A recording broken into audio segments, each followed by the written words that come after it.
नमस्कार मंडळी, आज आपण भरलेल्या वांग्याची मसालेदार भाजी कशी बनवायची ते बघणार आहोत। त्यासाठी सर्वात अगोदर कढईमध्ये 1 वाटी शेंगदाणे टाकायचे आणि ते कलर चेंज होईपर्यंत चांगले भाजून घ्यायचे। आता हे शेंगदाणे काढून घ्यायचे आणि त्याच कढईमध्ये 1 चिरलेला कांदा टाकायचा आणि त्याबरोबर 7 ते 8 लसणाच्या पाकळ्या टाकायच्या, अर्धा इंच लसूण आणि 6 ते 7 मिरच्या टाकायच्या आणि सगळं मिश्रण परतून घ्यायचं। आता थोडंसं भाजल्यानंतर त्यामध्ये 1 चमचा जिरं आणि अर्धा चमचा तेल टाकून हे मिश्रण पुन्हा चांगलं परतून घ्यायचं आहे।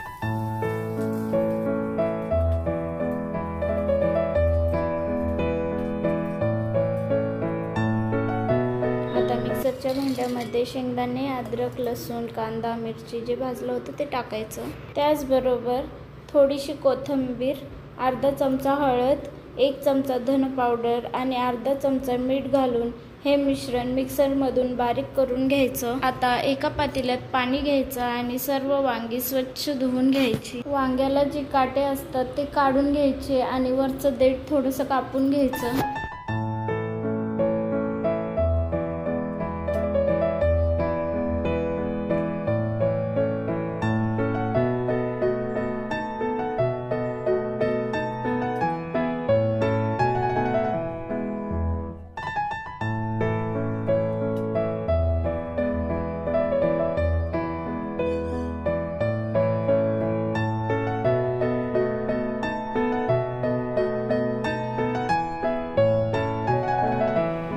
वांगी 4 भागामध्ये अशा प्रकारे कापून घ्यायची।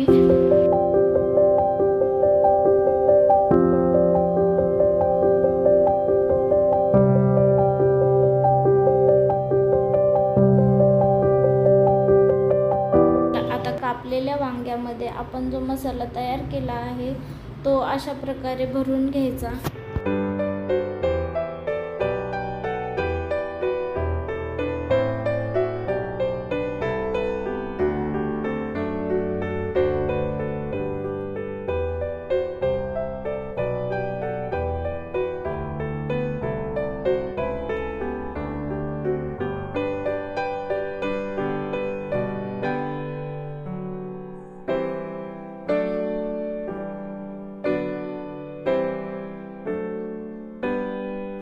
आता मिक्सरच्या भांड्यामध्ये अर्धा ग्लास पाणी टाकायचं आणि ते पाणी उरलेल्या मसाल्यामध्ये टाकायचं।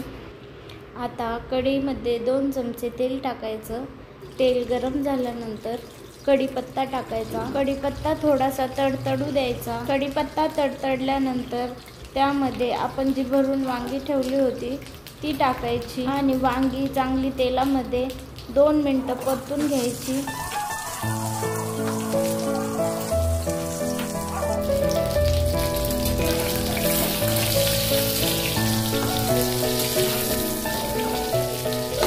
तुम्ही बघू शकता वांग मस्त तेलामध्ये परतून घेतला आहे। आता मसाला टाकून पूर्ण मिश्रण परतून घ्यायचं मीडियम फ्लेमवर। आता मीडियम फ्लेमवर 5 मिनिटं भाजी झाकून शिजू द्यायची। 5 मिनिटं झाल्यानंतर एकदा चेक करून घ्यायचं की भाजी शिजली आहे की नाही। तुम्ही बघू शकता आता भरलेल्या वांग्याची मसालेदार भाजी रेडी आहे। अशा प्रकारे जर तुम्ही भाजी बनवली तर खूप टेस्टी होते। तुम्हाला जर माझी भरलेल्या वांग्याची मसालेदार भाजी बनवण्याची पद्धत आवडली असेल तर माझ्या चॅनलला लाईक करा, शेअर करा आणि सबस्क्राईब करा।